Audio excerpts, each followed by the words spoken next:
Bonjour et bienvenue, j'espère que vous allez bien. On est de retour comme tous les jours pour parler actualité NFT, blockchain gaming et métaverse, le tout en 10 minutes, c'est parti générique directement. Bien sûr, si vous kiffez le contenu que je fais tous les jours, n'hésitez pas à vous abonner à la chaîne, activer la cloche, mettre un petit commentaire et aujourd'hui j'ai besoin de vous puisque je fais un petit sondage. Dites-moi si vous voulez un petit peu moins de news mais que j'en parle un petit peu plus, qu'on ralentisse un petit peu le rythme ou si vous aimez bien cette façon de faire, de débiter plein de news, de faire des pauses, etc., de prendre le temps et après de dig les infos. Dites-moi dans les commentaires, ça m'intéresse. Et aussi, j'avais autre chose à vous demander, mais j'ai oublié. Ah oui, c'était si vous voulez des timelines. Est-ce que vous voulez une timeline où vous vous en fichez, genre, je sais pas, actualité métaverse, actualité gaming, mint NFT, des choses comme ça. Je le faisais au début et en fait, personne s'en servait. Du coup, j'ai arrêté de le faire parce que ça me fait gagner environ un petit quart d'heure. Donc voilà, dites-moi dans les commentaires ces deux choses-là. Merci beaucoup. Et bien sûr, le truc le plus important, le pouce en l'air si vous kiffez les vidéos. Merci beaucoup, ça m'aide énormément. On démarre directement aujourd'hui avec les actus métaverse pour changer un petit peu, avec notamment Oreo. Oreo, le célèbre biscuit qui fait un métaverse. Donc je suis allé voir dessus. C'est marrant en fait, hein, c'est interactif, c'est intéressant et tout. Et une fois de plus, c'est un nouveau géant en fait du Web 2 qui arrive dans le Web 3. Je crois qu'il y a un petit son, non, il n'y a pas de son, ok.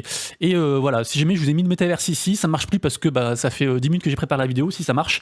Et voilà, en gros, on peut se déplacer, il y a des quêtes à faire et tout. Je ne sais pas encore s'il y a des NFT, des choses à gagner. J'imagine que oui, mais voilà, au plaisir de vous en parler. Et si quelqu'un le fait, dites-moi dans les commentaires si vous avez un truc à gagner. Comme ça, peut-être que je le ferai. News suivante qui concerne Pedigree. En effet, la célèbre marque d'animaux de compagnie arrive dans le métaverse Decentraland et en fait va permettre aux holders de land Decentraland de pouvoir en fait, créer un animal, genre leur chien en fait en 3D. Et en fait le truc c'est quoi, l'idée c'est quoi, c'est qu'apparemment il y a 47% des chiens qui sont dans les refuges qui sont pas adoptés et en fait c'est un truc comme ça un petit peu caritatif, un petit peu pour lutter en fait contre l'abandon des chiens et pour aussi sensibiliser les gens. Donc en fait les gens pourront même adopter un chien en vrai et après en fait retranscrire l'avatar du chien dans le métaverse et après on peut s'en occuper aussi dans le métaverse, faire des choses comme ça. Donc en tout cas je trouve que ça reste une belle initiative. Le programme s'appelle Fosterverse et je trouve ça chouette. Donc voilà, bien sûr j'en profite aussi pour vous dire que tout ce dont je parle dans les vidéos ce ne sont que des informations qui sont on va dire les plus neutres possibles. Je vous invite jamais à in ou à ne pas in dans un projet. Vous faites vos propres recherches, vous avez tous les liens en description pour du coup faire vos recherches et puis avoir un début de réflexion et savoir si vous voulez investir votre temps ou votre argent dans les différents projets que je présente. Ensuite on a Coinhouse qui fait un petit partenariat avec Sandbox.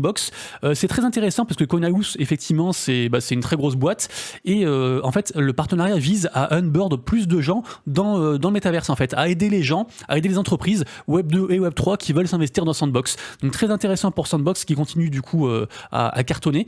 D'ailleurs Sandbox qui a fait un partenariat aussi avec Warner Music, excellent partenariat qui commence d'ailleurs aujourd'hui. Donc ce soir à 23h heure française, il y aura des stars, un gros événement. Donc peut-être des gens très connus qui feront une espèce de concert dans Sandbox. Donc en tout cas à surveiller, je pense que ce sera très sympa. C'est ce soir, lien en description bien sûr. Toujours en parlant de métaverse, on a l'International Boxing Association qui est en gros un des plus gros groupes de boxe au monde, on va dire ça comme ça, qui regroupe des fans de boxe, des stars, etc. et tout. Un gros marché aussi, la boxe, ça représente des milliards de gens, des milliards de dollars et des millions de gens. Et donc en fait, je vous rappelle que j'en avais parlé, mais ils sont en train de plancher sur des idées en fait pour retranscrire des matchs dans le métaverse. Donc je pense que c'est un truc à suivre aussi parce que y a un vrai marché et que pour l'instant, je crois pas qu'il y ait de boîtes qui fassent ça dans le Web3, donc très intéressant. La filiale hongkongaise Animoca Brands qui continue à dépenser son argent, à investir de partout. Et là dernièrement en fait, ils ont investi dans Psychic VR Lab. Et en gros, là c'est une boîte qui vise, alors en fait c'est la réalité étendue. Donc c'est comment dire, c'est un peu comme de la réalité augmentée, mais il y a d'autres trucs qui diffèrent. Donc je vous mettrai le lien en description, mais très intéressant aussi de voir que ils investissent aussi pas que dans des jeux directement, pas que pour faire de l'argent directement entre guillemets, ils investissent aussi sur des technologies. Je sais pas si vous voyez la différence en fait entre investir sur un jeu, un play to earn, un projet NFT et puis ou un métaverse et directement sur une technologie d'avenir. Donc très intéressant aussi d'investir, je trouve, dans ce genre de choses. Donc bravo à eux. Ensuite je voulais revenir très rapidement sur l'histoire de Crypto Novo, qui est plus ou moins un influenceur qui s'est fait hacker. En gros il a tout perdu et en fait le truc c'est que ce mec là en fait il a ce punk là en avatar depuis très très longtemps et en fait c'est son identification à la fois sur internet comme on le voit ici sur Twitter, mais aussi à la fois en IRL puisque même quand il se déplaçait en fait il avait un masque de son punk. Donc forcément du coup il s'est fait hacker, il a tout perdu y compris celui-ci et en fait les gens se sont regroupés pour en fait récolter des dons, récolter de l'argent et racheter son punk et du coup ils l'ont restitué. Donc bravo à lui du coup coup, enfin, bravo à lui. Bravo à la commu surtout. Donc vraiment une très belle histoire. Je vous invite à aller suivre son Twitter pour du coup en apprendre plus sur les gens qui l'ont aidé, sur comment ça s'est passé, etc. et tout. Mais en tout cas, très intéressant. Nous, on avait parlé du hack, mais on n'avait pas la fin heureuse de l'histoire. Donc du coup, trop cool.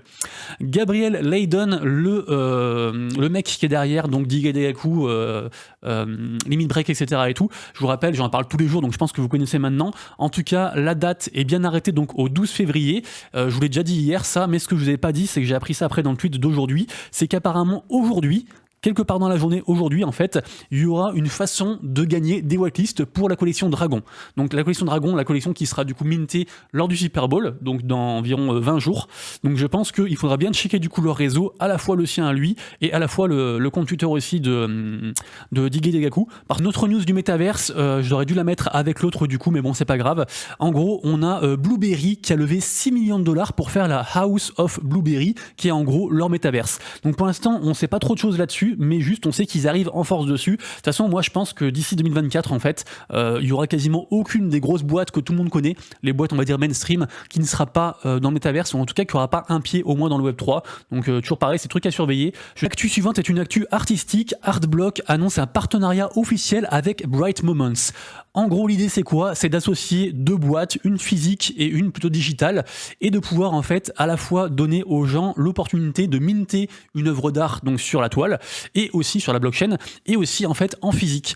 Et du coup, c'est trop bien parce que du coup ça couvre tout, et en fait les gens pourront aussi avoir une expérience, on va dire au niveau NFT quand ils seront en fait dans une galerie d'art physique. Donc c'est vraiment un truc pour on va dire onboarder plus de gens. Et excellente nouvelle, on a l'acteur et cinéaste David Bianchi qui a en fait invité différentes célébrités pour leur lire le speech de sa nouvelle série Web3 qui s'appelle RZR. Donc lui du coup il va l'écrire, enfin il l'a écrit et il va jouer dedans. Je vous raconte très rapidos le speech. Donc RZR se déroule dans un Los Angeles dystopique, en proie aux implants neuronaux, à la culture des hackers et au-dessus du crime du marché noir. Donc lui il joue le rôle de Grimm, qui est un vétéran de guerre et ingénieur qui augmente son corps pour accéder au web à l'aide d'implants neuronaux similaires au Netrunner. En gros voilà, c'est un mec qui se rajoute des choses pour être pour s'upgrade, pour la faire courte. Ce qui est intéressant, c'est que devinez qui est derrière ça, c'est bien sûr Gala Games et plutôt Gala Films. Donc du coup je pense que ce sera un truc à suivre. Très grosse nouvelle également du côté de Nike et donc peut-être de Artefact, puisqu'il y a un partenariat entre Artefact et Nike. En tout cas Nike, ils ont créé une plateforme qui s'appelle Swoosh, qui est donc une plateforme Web3, et aujourd'hui du coup il y a la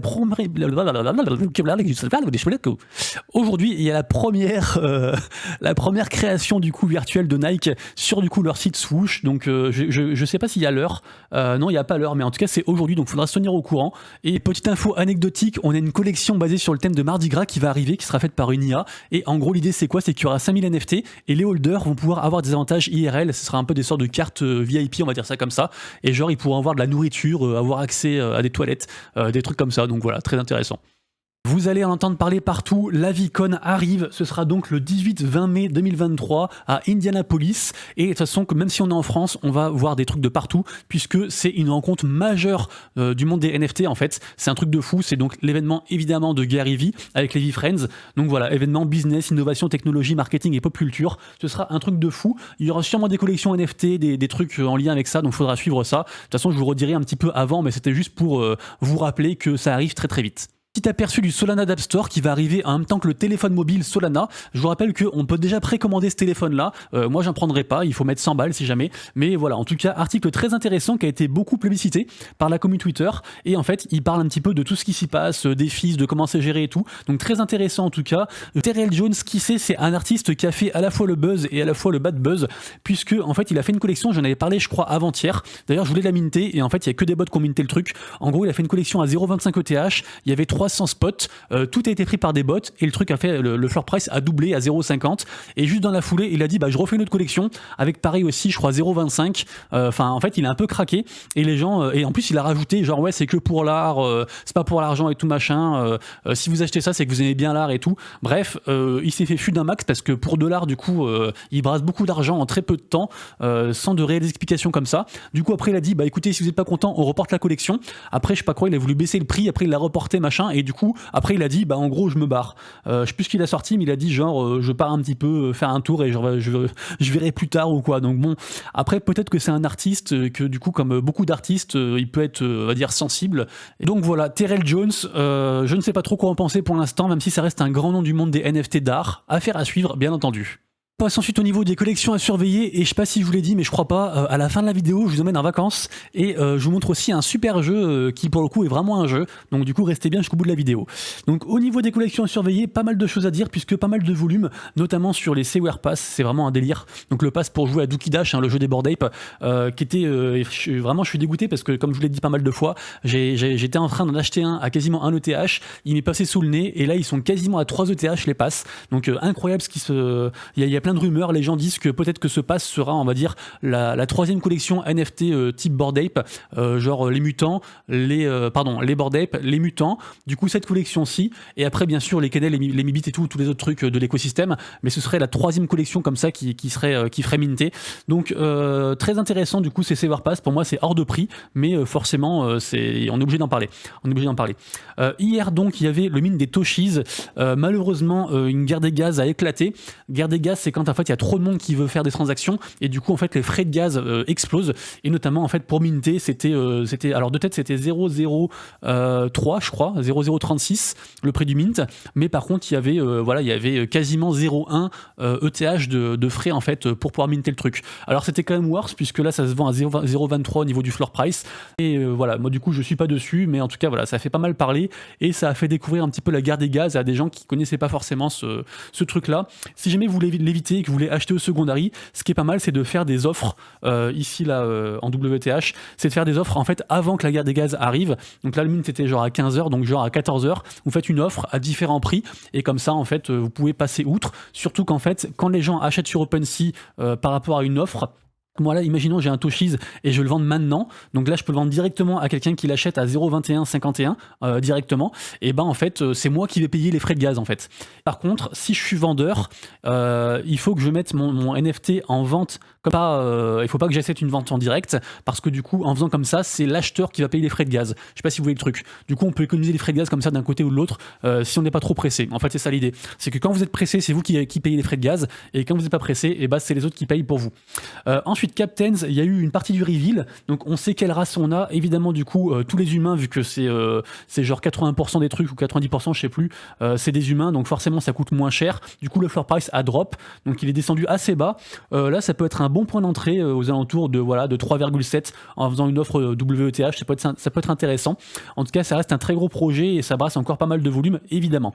Ensuite on va parler du mint de Porsche, bon sans surprise ça a foiré, on a déjà pas mal parlé dans le Discord et autres. Malheureusement c'est dommage parce qu'ils auraient pu faire un chouette truc, et une fois de plus c'est une grosse boîte Web 2 qui a voulu aller trop vite dans le Web 3, qui a pas trop réfléchi, qui a fait un petit peu de la merde, donc c'est dommage parce que du coup le mint en fait il n'y a pas tout qui est sold out, et là ils ont voulu, après ils ont fait des votes pour cut la supply, ils ont fait des trucs comme ça et tout, mais c'est dommage parce que ça a vraiment pu très bien marcher. Alors ça peut encore renaître de ses cendres, mais pour l'instant pour l'instant c'est pas foufou, même si le floor price se maintient bien parce que le mint était à 0,911 un truc comme ça, et là il est à 0,9.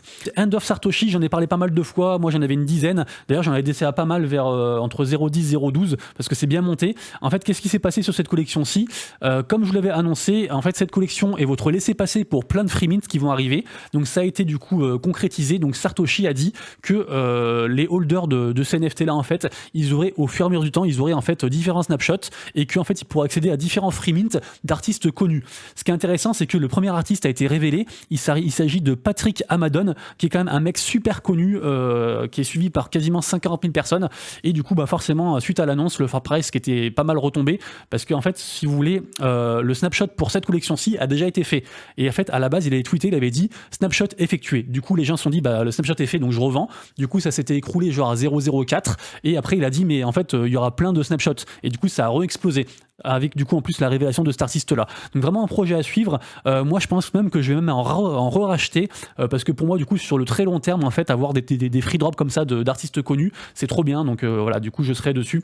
Pareil, je surveille aussi évidemment les PG Penguins puisqu'ils distillent pas mal de news actuellement. Ils ont des news très bullish et pour l'instant le floor price réagit pas trop. Donc pareil, je surveille aussi attentivement cette collection-ci.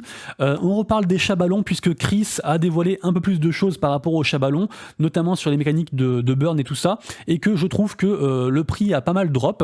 Et donc moi j'avais vendu vers, je sais plus combien, à 0,65 je crois j'avais vendu, et c'est monté à 0,10. Et là c'est de nouveau retombé, donc moi du coup j'en ai re-racheté, du coup je vous en reparle, mais je vous parle aussi de ça parce que il faut vous méfier, ou peut-être c'est des opportunités, je ne sais pas, hein. Mais du coup vu qu'il y a du succès par rapport à cette mécanique de mint, après de burn, de changement de couleur, de NFT machin tout ça, et ben il y a pas mal de forks qui s'installent.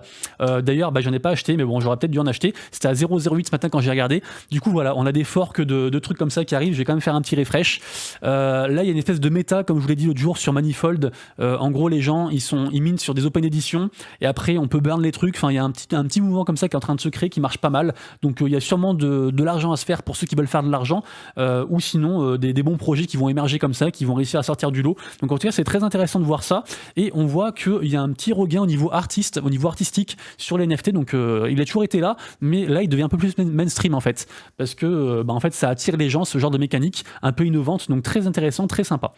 On va parler ensuite de Kid Code Beast. Ça y est, le mint va enfin avoir lieu de nouveau. À cette nuit, j'ai pas encore l'horaire, j'espère que ce sera pas à 4h du mat comme c'était le cas la dernière fois. En tout cas, le floor price a un peu dégringolé. Moi je m'attends à un petit drop parce qu'il y a pas mal de gens qui sont whitelistés et en fait qui vont vouloir le minter à 0,07 et après leur vendre direct. Donc moi je vais essayer d'en racheter peut-être vers 0,30, un truc comme ça, parce que pour moi sur le long terme c'est très intéressant. Le projet a montré qu'il était résilient, mais voilà, je trouve ça un petit peu trop cher. Il y a quand même eu un petit peu de FUD, il y a ces histoires de hacks, il y a quand même des trucs un peu sombres en dessous, donc à surveiller. En tout cas voilà, ce sera aujourd'hui. Pour ceux qu'aujourd'hui il y aura aussi Hydro Hippos qui est un mint assez hypé, le lien sera en description. Il y a aussi Little Friends qui est sur Manifold, pour ceux que ça intéresse, qui a été call dans, je crois, au moins 2 Discord d'Alpha Hunter entre guillemets, si je puis dire. Bien sûr c'est pas une valeur absolue, hein, mais en tout cas voilà, ça reste un truc assez sympatoche.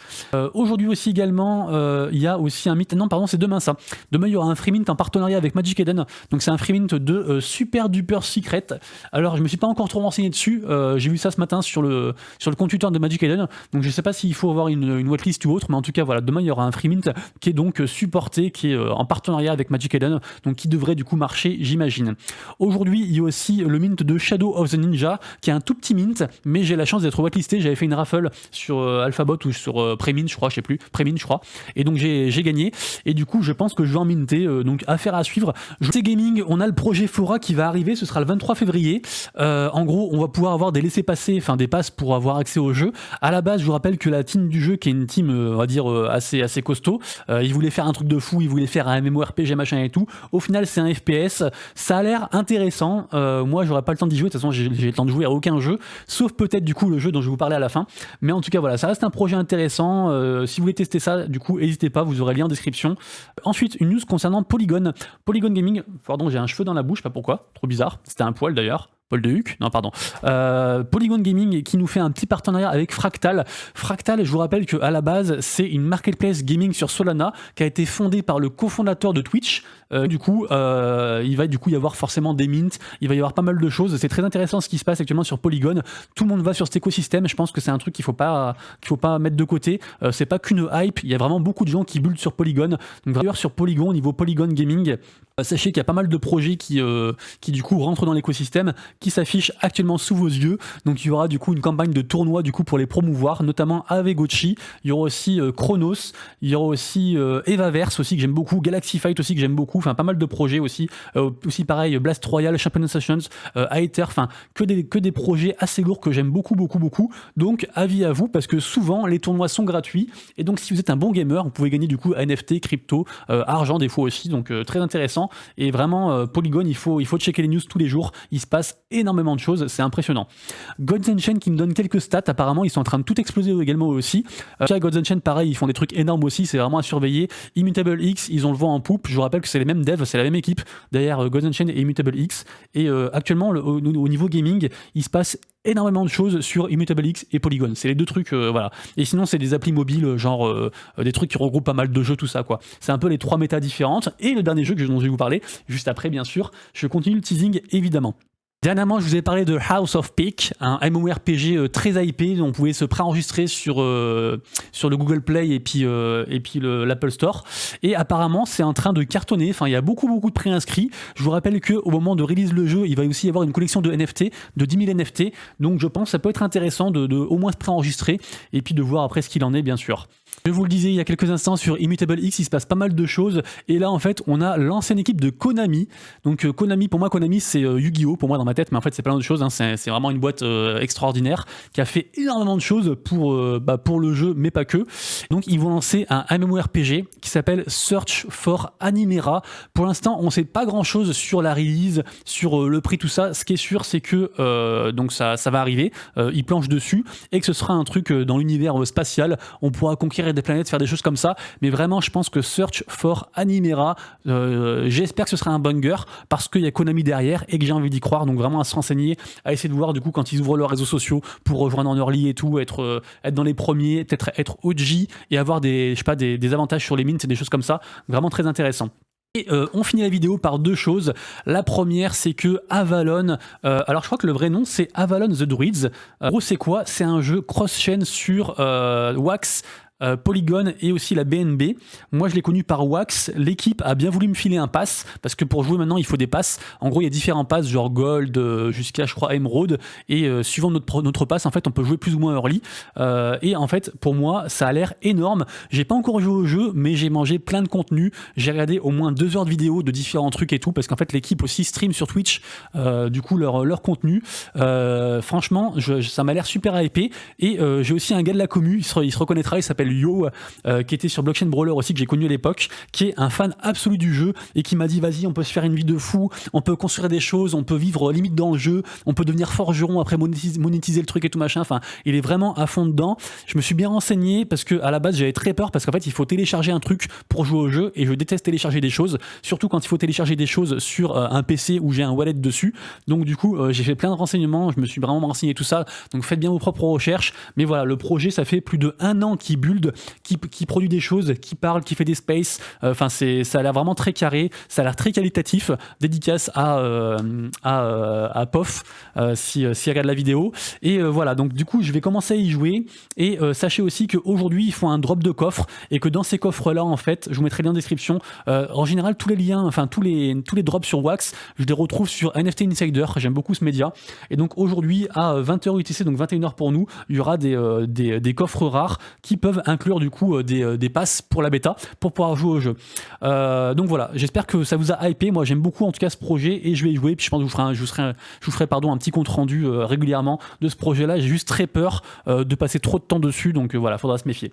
Et on finira la vidéo du jour bien sûr par les vacances promises, les vacances aux Philippines, puisque espèce de complexe hôtelier mais vous savez c'est genre ouais les trucs resort là en gros c'est des complexes, c'est plein, en fait c'est comme c'est dans le métaverse, c'est plein de complexes de maisons machin et tout, on peut faire plein de trucs dessus et en gros les holders de ces maisons ils vont pouvoir monétiser leur emplacement comme dans tout métaverse, mais il y a aussi des avantages en fait physiques et notamment en fait les gens qui seront holders et genre ils pourront partir genre 10-20 jours en vacances tout frais payés chaque année dans des îles autour des Philippines, autour de style du coup, donc ce sera l'île Siargao. Alors ça c'est le nom de l'île dans le métavers, je sais pas si elle existe en vrai, mais en tout cas j'ai trouvé l'histoire assez folle. Il y aura pas beaucoup de NFT, hein, je crois qu'il y en a que 300, donc c'est voilà, et ça coûtera 1 ETH, donc voilà, apparemment en fait si vous prenez un NFT vous avez pour 10 ans de vacances. Donc, sachant qu'un ETH, c'est quoi? C'est 1600 balles. Donc, 10 ans de vacances pour 1600 balles, ça me paraît un bon plan. Donc, sans parler du projet NFT.